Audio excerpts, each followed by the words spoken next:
Hello. Hey, Mom. How you doing? I'm good. How are you? Now that we got voted through twice, do you feel any pressure? Yes.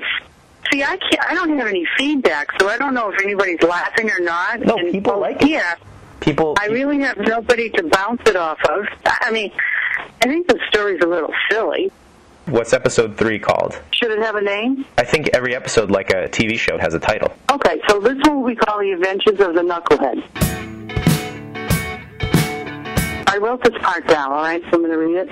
Angie's mom decides to have a small get-together with a few friends and family for Angie's return home from the school year, which also happens to be Angie's birthday. Oh, by the way, I really like the French man that she dated. Can you stick him at the party? For me, hi. Bonjour. Hi there. Mon nom est François. Angie's brother brings his girlfriend of the month, Georgina, and the mom seems irritated with the girl's annoying and rude behavior. She's kind of a cross between a negatron and a know-it-all. What's a negatron? They're all those people that are always complaining. They find fault in everything. You want me to tell you where I got that? This is what John McEnroe's wife calls them. Georgina talks incessantly. She says, "What smells odd in here?" What smells odd in here? Don't It smells put like the a bathroom. bathroom.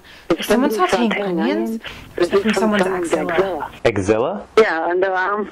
Oh, I didn't even know that. You knew that from biology. And then she's turning on the lights and shutting off the lights and shutting doors. And then she's like moving some things around. It's annoying and bossy.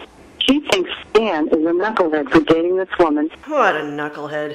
And she has a flashback of something Stan did when he was a teenager. After having played Grand Theft Auto for days upon days, Stan and his friends seem to have trouble distinguishing between reality and fantasy. Do you think you do blur reality and fantasy when you play video games? Not unless you are a raving lunatic. But does that mean you're saying that the brother is a raving lunatic?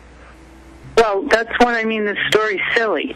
They heard that the hoes hang around the U.S. Office of the Unemployment on Thursdays when the unemployment checks are distributed to the men in town.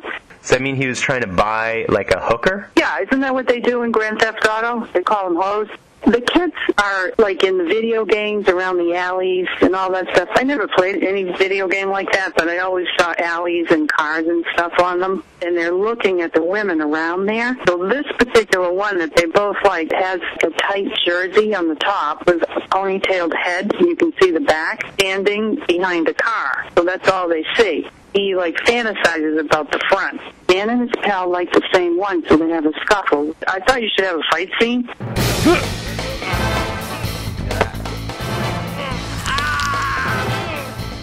Stan takes his arm and puts it behind his back and makes him say uncle, so Stan wins, that kind of thing. Say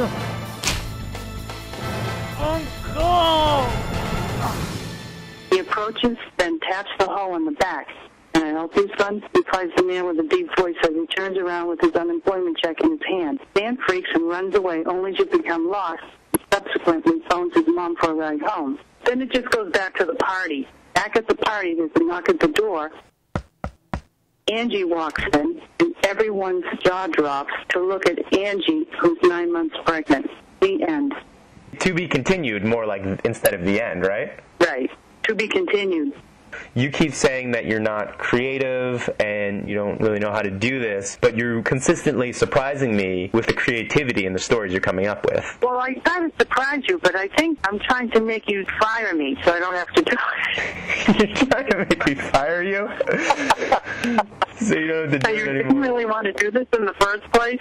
I know you didn't. Thank you for doing it. You know what? I am having fun. This is all for fun.